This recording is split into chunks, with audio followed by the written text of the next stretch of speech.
যুদ্ধবিরতিতে সম্মত হয়েছে ইসরায়েল ও লেবাননের সশস্ত্র গোষ্ঠী হিজবুল্লাহ। স্থানীয় সময় শুক্রবার বিকেল থেকে কার্যকর হয়েছে এই যুদ্ধবিরতি।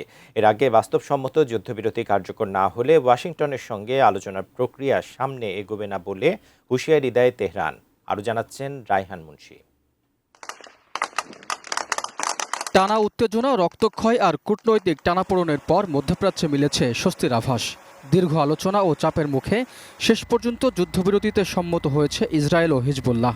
ফলে কয়েক সপ্তাহ ধরে সংঘাতের কেন্দ্রবিন্দুতে থাকা লেবানন সীমান্তে আপাতত থামছে বন্দুকের গর্জন।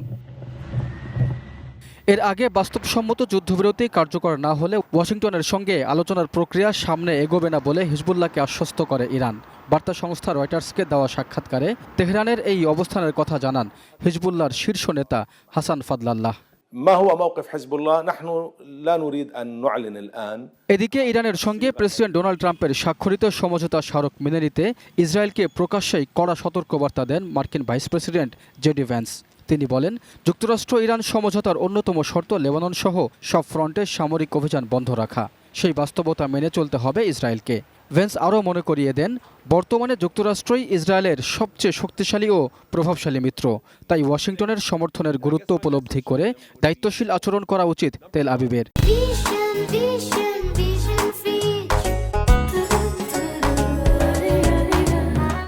Donald J. Trump is the only head of state in the entire world who is sympathetic to the nation of Israel at this moment in time. কয়েক মাসের উত্তেজনা, পাল্টাপাল্টি হামলা ও কূটনৈতিক দর কষাকষির পর 14 দফা সমঝোতা স্মারকে সই করেন মার্কিন প্রেসিডেন্ট ডোনাল্ড ট্রাম্প ও ইরানের প্রেসিডেন্ট মাসুদ পেজেশকিয়ান।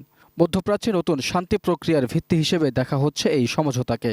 তবে অঞ্চলটির শান্তি ও স্থিতিশীলতার ভবিষ্যৎ এখন অনেকটাই নির্ভর করছে ইসরায়েল হিজবুল্লাহ যুদ্ধবিরতির সফল বাস্তবায়নের ওপর। কারণ এই যুদ্ধবিরতি ভেঙে পড়লে নতুন করে অনিশ্চয়তার মুখে পড়তে পারে পুরো সমঝোতা প্রক্রিয়া। Raihan Munshi, desk report, ATN news.